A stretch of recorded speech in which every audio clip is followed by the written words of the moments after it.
Hi, and welcome to Dear Art Producer. I am your host, Heather Elder, and today is November 4th, 2021, and we are joined by Sari Rowe, Executive Content Producer at Snyder Studio. Sari comes bearing the knowledge, resources, and creative know-how from her 20 years of integrated production experience. She's proud of her unique ability to think outside the box, understand the overall objective, and view your production with a 360 mindset. She has worked at several different agencies across the U.S., like Ogilvy New York, TBWA Chiat, RPA, and ran the production department of VSA in Chicago before she even made the transition to executive producer, developing and running the animation production arm of Snyder. Oh my God, my dogs. Sari is the mom to an awesome 7-year-old boy, her very large German Shepherd lab, and has an amazing husband by her side. Welcome. How are you today? I'm good. Thanks for having me. Absolutely. I'm sorry my dogs were welcoming you. Let's go with that. They were. And I was reading the intro and I was thinking to myself, oh my God, when did I meet you? Like, we have known each other for so long. I don't know if I knew you when you were at Ogilvy. I definitely knew you when you were at Chiat though.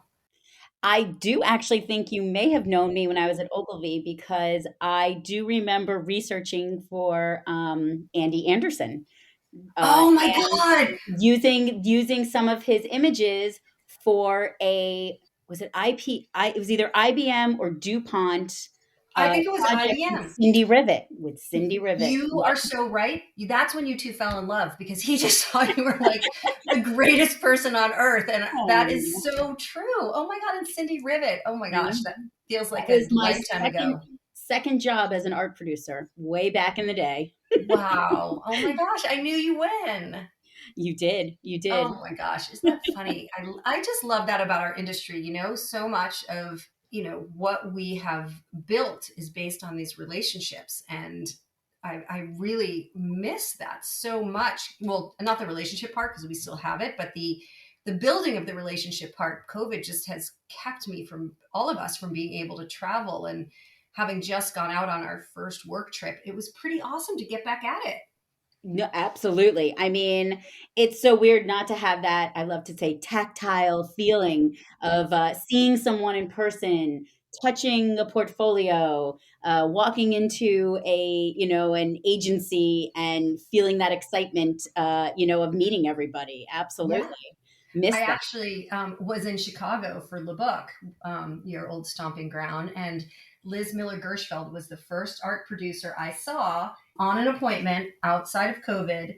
And it was the first day she was back in the office. She basically went into the office because I was like, well, I'm in town. Do you want to have coffee? So she came into the office for the first time. I walked into her big, huge building for the first time and I got teary.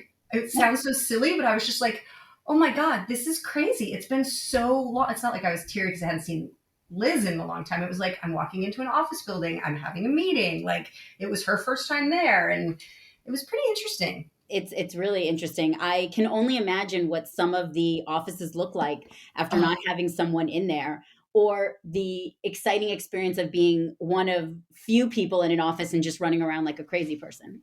right. Exactly. I know there's kind of like pros and cons there. Anyway, we digressed a little bit, but I am so happy to have you as a guest today. You have such unique experience and you're just doing some really interesting things out there. And I thought for our audience, it would be really cool to have you as a guest. Thank you. And, talking a little bit about your experience, I just thought it would be interesting for people to know kind of how you got your start, what led you to art production.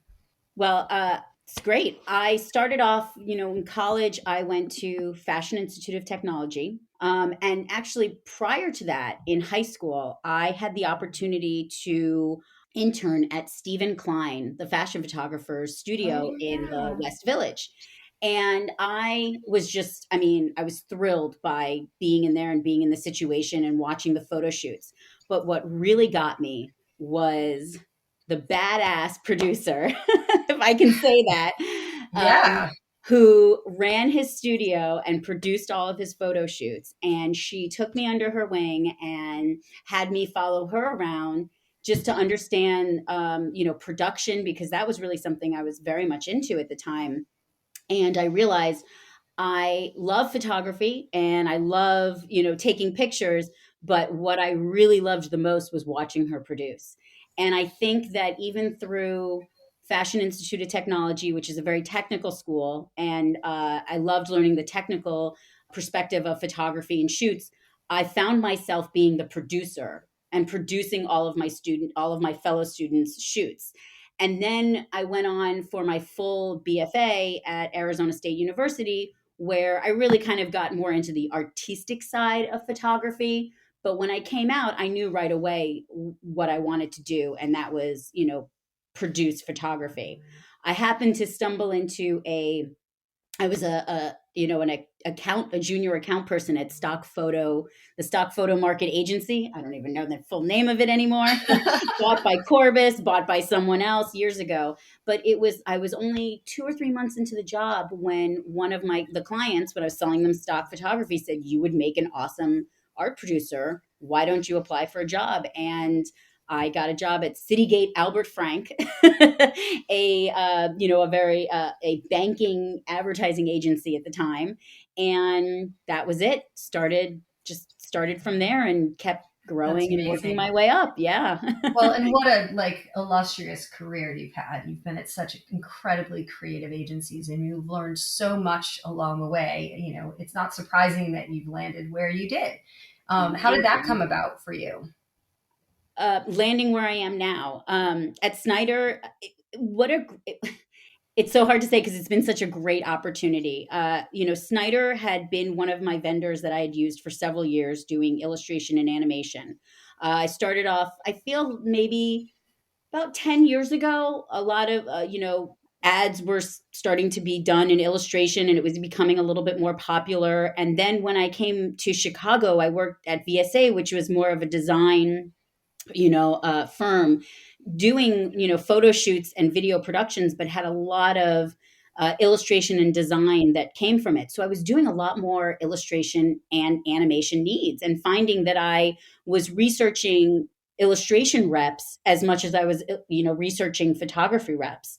And it really just became sort of this natural thing that when they wanted to expand in more animation production and needed an in-house producer, it was great that they looked at me for this opportunity. And I was thrilled to be able to sort of spread my wings and do something a little bit different. And I really see how animation, especially during this COVID year that we had, animation really grew in a way that I had never seen before. And so this experience has just been wonderful. I've gotten the opportunity to basically be a producer, but on the vendor side, producing animation. And it's been really thrilling, and new adventure.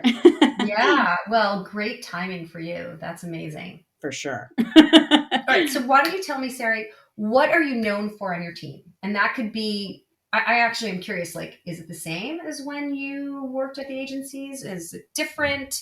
What do people say about you? Okay. So at Snyder Studio, what I'm known for on my team is I'm the producer. I am here. Snyder represents a roster of over 60 plus artists, and a lot of them, some can do their own animation, but a lot of them can't do long form animation.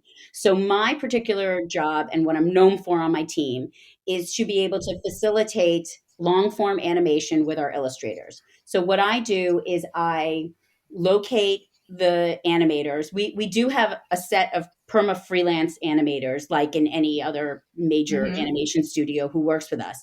And I basically put together the production as if a similarity to the photographer's producer. I'm on creative calls. I basically take down all the information that's needed. In a nutshell, my responsibilities are listening to the creative brief that's set before me so that I understand it from what I like to think of as a 360 point of view, the deliverables that are needed, and the production process that we need to achieve to get us to the final deliverables. I also do a lot of researching, and I put together treatments with our artists and basically all the specs that you need when you're proposing a project. I do the same thing as I would on the agency side and negotiate costs, production specs. We do a lot where our productions also require VO, voiceover, and music houses. Some of our teams actually that we have that are set studios in themselves can handle their own, full production from doing VO and music as well as adding on to the animations. But when they don't, I would facilitate that as well. So it's very similar to being an agency producer, except I'm not on the agency side, I'm on the vendor side. But getting to work with, I would say, like, some of the differences are I get to work on a variety of different projects with a variety of different teams. And some of the best parts about that are problem solving, the requests that are coming in. And I find that it's really the same. It's very similar. It's Yeah. not the same, but it's very Just like a similar. different medium. Yeah, exactly. And the crossovers, especially, and I may be jumping ahead on a question, No. but I would say a lot of my art production skills I take over and I use on this side, because when I'm talking to clients that don't have art producers, I have to play that art producer role to make sure that we're discussing a brief and all the uh, aspects of the deliverables that are needed, thinking past what the deliverables are and where these deliverables will live in their next phase. So, for an agency, you get in the hero files and then you pass them over to a print producer, and the print producer works with the post-production team to get the files ready for the media that it's going to be released to. Especially when I'm working with clients that don't have art production departments, I need to make sure that the deliverables that we're sending over are going to be easy to go into the next phase or the next stage of the production that they're needed. So in actuality, like, I feel like I've put on a little bit of a post producer's hat as well as a producer's hat to get Yeah. the client their overall deliverables. Well, and the insights you must bring to the project, I feel like you're Snyder's secret weapon in the fact that you have all this knowledge that you can bring to the table no matter who you're talking to in the process. It really it's fun. I love speaking with, my fellow producers who, I mean, the best part of this is I actually get to work with my friends, my fellow art producer friends who are all over the place, and new art producer friends and broadcast producers that I never got to work with before. And what I love it when I'm able to say, "Hey, I've been on your side. I totally understand what you need. Whenever those curveballs or those problems occur, I understand them because I've lived through them. So I can project or propose the right kind of solutions, knowing that these producers or these creative directors or even these account executives can bring these troubleshooting, options to their client and to their internal teams, and they're getting solved quicker because we're proposing something that I know can be done because I've been on the agency side, or can suggest a fix that I know will work within a timeline because I know where the next step of the project has to go. You In the know, whole integrated production world, this is so important because I think about it. You and I had this conversation the other day. I think about it in terms of motion, right? So I started as a rep in the stills world, and that's all we did were stills. And that's all I had to understand, and I understood it inside and out. But then motion came along, and I had to start to understand that. And that's really complicated. That is way different than the stills world. And I didn't have to understand absolutely everything, but I've recognized that there's a lot of people when they're estimating, they don't understand any of it. So when they ask, oh yeah, we'll have motion and there's no storyboards, or they're, they don't know if they want sound, and there's no narrative or whatever, and they're just like throw it in. If you don't understand the rest of the kind of process or the workflow there, you're not a helpful part of the puzzle, or the helpful part of the estimating process. And it just sounds like all of the experience you have from all your other jobs makes you, like as I said earlier, just invaluable to this process. oh, thank you. And I will say it is very true. And I look at it. I was saying to someone earlier, illustrate like photographers who need, in order to sort of progress in the industry as we move forward, photographers now need to do motion, or, it's good when a photographer does motion. It's the same with an illustrator. And an illustrator also has the ability to do their own animation. It's great because they have the ability to sort of bring in the production and not spend part of the budget, hiring additional team or crew to help them. They have the ability to do it on their own, or add some crew to help finesse with extra, visual effects and things like that. But what I've learned, taking the experience of what I've had in an agency and production, and now coming to the vendor side and having to be that person to tell my clients, okay, what ratio aspects do we need? How many edits are we going to do? Where is this media going to live so I can give you the right file format or the correct, working files so that your post team can convert files for other purposes. Understanding some of the lingo and the technology. Yes, I've definitely had to teach myself, but I think the base of where I came from made it so that inputting this information and retaining it and being able to understand it and then relate it to clients that may not understand it has been such a great help. And I can see how, from the vendor side coming over to an agency side, there's almost like you have all this production knowledge, but you don't have the inner workings of how the agency Yeah. structure goes. But having come the opposite direction, I feel like I've gotten a little bit of a leg up on being able to help not only estimate better for my clients, but really give them more value engineered productions, because I can scope out the inner bits that I know we can either take away or reduce or move over here and Mm-hmm. find efficiencies. And that whole 360 picture really, I think, is my bonus, in what I Yeah. can bring. And it's great. It's been exciting. Okay, so all of that experience you have, right, is very relevant, and I'm sure there are people out there, and maybe people who are listening, who are thinking of making some sort of similar crossover. What kind of advice do you have for them, for those producers who are thinking about maybe becoming a vendor producer, right? Not an agent, but something more similar to what you do. Absolutely. I would say, it's really interesting. I would say that you need to be open to a different perspective of producing the same thing you produce, but from the other side, which sounds really funny, right? Because you're producing the same thing, but you're no longer on the agency side, you're on the vendor side. So you have to sort of listen and sort of, take in the information that your clients are giving you, and then create more said solutions for them to evaluate and, and look at while we're estimating.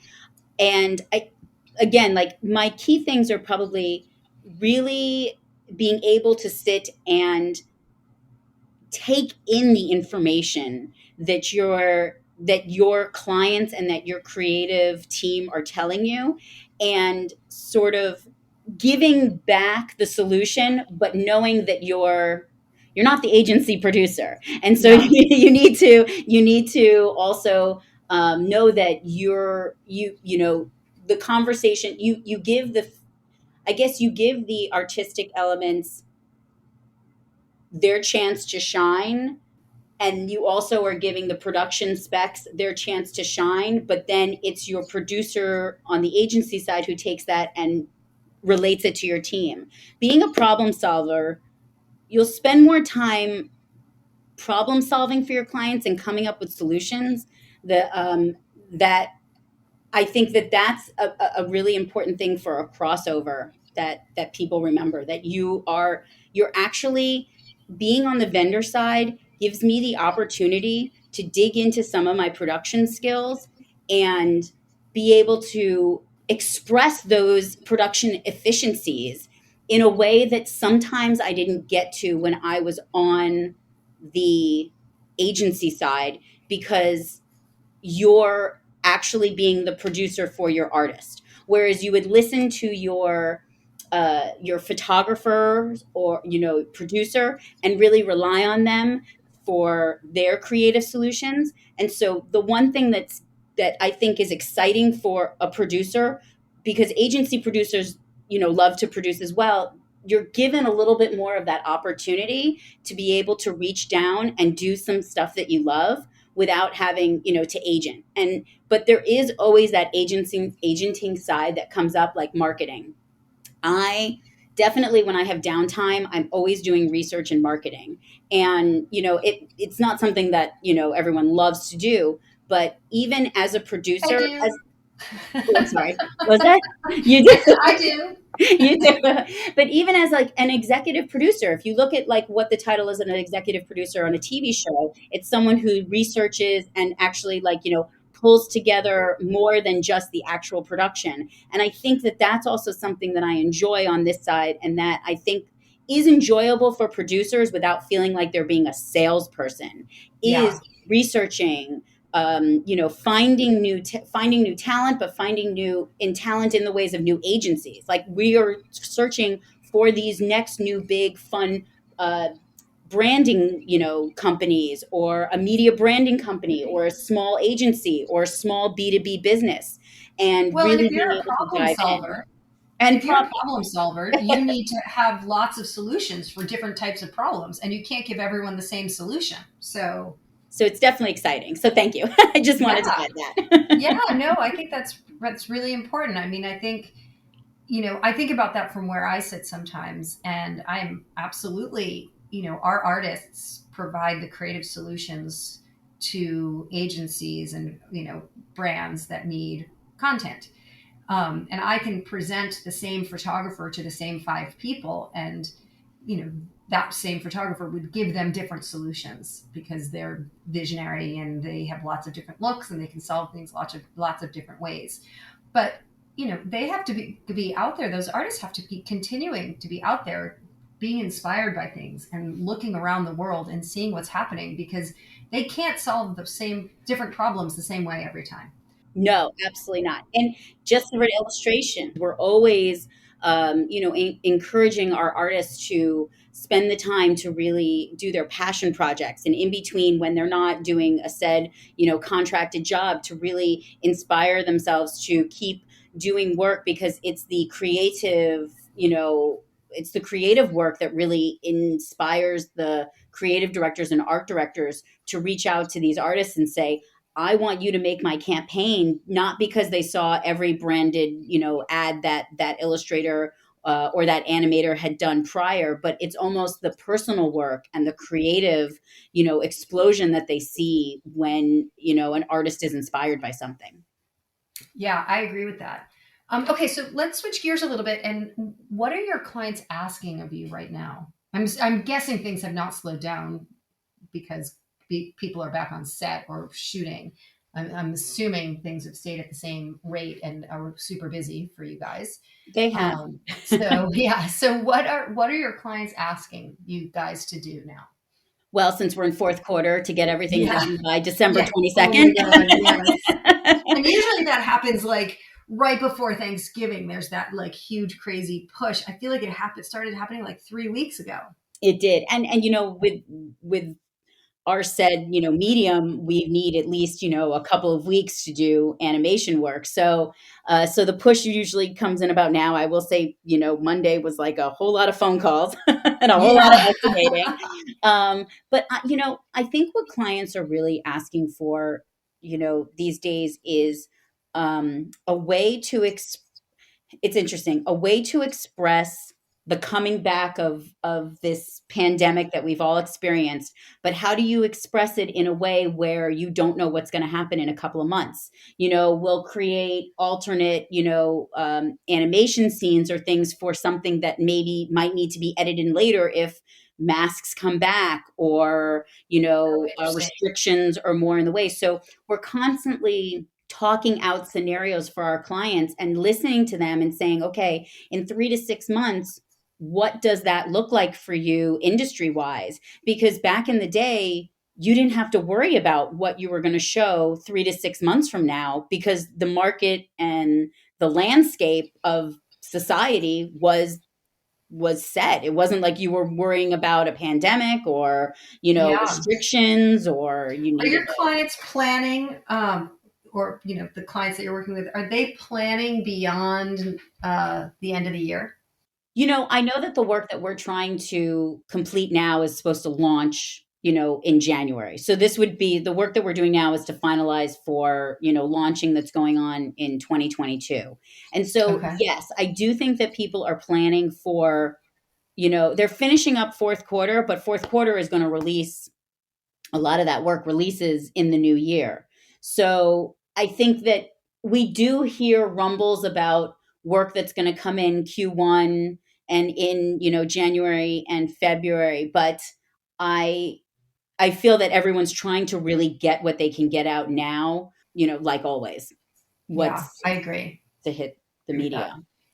media. Okay, well, tell me a little bit what it's like to work for a woman-owned company that is a small business too. No, I love it. It's really great. Not only do I feel like the Snyder team is a family because when you're five women working together, you all got to get along, Yeah, which we all really do, which is but you're all amazing. remote, right? Are you all remote? Yes, we're all Yeah, remote, which is wonderful. So, the one thing that I loved about Snyder is their motto. Their motto was you can work from anywhere and you can produce from anywhere. And it's true. We represent artists all over the world. No one sits inside a studio. We do have a bunch of artists who, happen to be in London and share studio space, but, that's just by coincidence. So, the fact that we all work from home gives us the flexibility to really work long hours when we need them, but not feel like long hours. And, gives you also the flexibility to live your life. I don't yeah, know what to say, I mean, there was a long time in my career when you're at the office from 9 to 6 or 9 to 9 at night, and sometimes, especially after having a child, that became hard. So having the flexibility of working from home is great. I also think, as a producer and fellow producers in the industry, I think we're all really hard working people, and we have the capacity and the fundamentals and the work ethic to work from anywhere and get it done. But especially in our industry, because we're producers and we're producing things, and we need to be on set, or we need to be at the store buying something for a shoot or a production, or we need to be, in a creative call or on a meeting. And so I think there's a lot more versatility of being able, not only just versatility, but a lot more capability of getting more done working from home. So that's a little long winded, but I'm very excited that I get to work from no, there's such pros and cons. I've always worked from home, always, always. So when the pandemic hit, for me, the transition was I had everybody home with me as opposed to being alone. Although I was never alone because Lorianne and Taya were always in the office. Um, so there really wasn't much of a transition. But what I've always appreciated about the concept of being able to work from here was the flexibility that came along with it. If I had to run out and pick my kids up because they were sick, or drive somebody to school or whatever, like let a workman in, or any of those things, that was always a huge positive. But I think what I think a lot of the world is feeling now is that when you work from home, the boundaries are a lot less, and it's really hard it creeps into every part of your life. You're not always done with work at 5 o'clock or 5:30, which I know is also a producer's life and people in the very much. advertising world's life. Yeah. But I think even more so when you work from home, you're trying to do a lot and juggle a lot. And then all of a sudden it's 7 o'clock and you're like, oh my God, I still have to get to these emails, or, oh my gosh, this person's just emailing me back. And now I feel like it's in my inbox and I got to get it out. Otherwise I'm going to be behind tomorrow morning. So that is very true. I definitely feel like you have to give yourself boundaries, especially when working at home. 100%.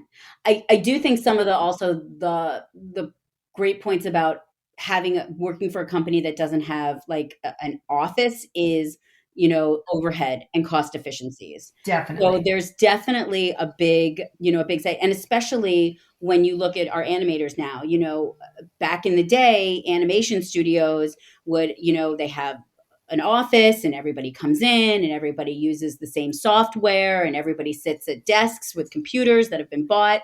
Well, now our animators, they all work from home, and I'll work with two or three animators, on the same project. And one could be in Europe, one could be in California, and one could be in Texas. Yeah. And because of the flexibility with programs and software, We can rent a certain software for, a specific project, because all projects use different types of software, for animation production. So we can house, we can rent a team software that then 3 people can use in 3 different locations, but all be working on the same project with the same, server and all of that stuff, so that everybody's connected. And the reality is, when you have an animator or an artist working from their house, the comfort of their own desk, they feel like they're more comfortable to put in the long hours, or Yep. just the flexibility of them being able to say, okay, I'm going to work, to get this done, and then I got to go out and run errands, and I'm going to come back. There's not that feeling of, a manager sitting over them saying, okay, why aren't you at your desk for 8 hours? I'm paying you as a Right. freelancer, you should be doing this, or, said forth. And that's just something that I think as a society we've taken a step back from, or at least for Snyder, like we don't do that. You're given a date, you're given, a schedule, you have to meet the schedule, and we hope that, all of the people that we're working with, just as if you were in an agency, have the type of work ethic to be able to manage themselves. And I almost think it's like it's us giving ourselves a check, of, okay, here's the freedom that we've always asked for. Now we have to step up to the plate and say, okay, here's our work ethic. This is great and works perfect. And I got to tell you, it really, I mean, for me, I've had the most amazing experience the last, 2.5 years, where I feel extremely confident that everybody I'm working with, has the work ethic and the understanding of timing and deadlines. And when we know that we have a production or an illustration is going to take longer to do, or a round of animation, we let the clients know well in advance that we need more time, and explain, why it is that we need more time, which, is usually about technical issues going on with a project. Wow, you just have such a great beat on what's going on and what you enjoy and where the industry's at. And it just sounds like Snyder's so fortunate to have you. Oh, thank you. And you absolutely, obviously love your job. I do. I do. I mean, I loved being on the agency side as well. And I love doing what I'm doing now, because it's all centered around, production, helping creatives bring their creative vision to life. I'm also helping artists bring their creative vision to life, and the great part is, there are times when we need to tack on with a photo shoot, or we need to tack on with a video production. And I'm able to call my friends, fellow reps, and say, hey, we have to do an animation that's going to require live action, and we want to fold you into this project. And it's great to, have this ability to bring in different vendors and entities to make one cohesive production, and share that with the world. Yeah. It's really Yeah. exciting. Well, before we hang up today, there's always 2 questions I like to ask everyone.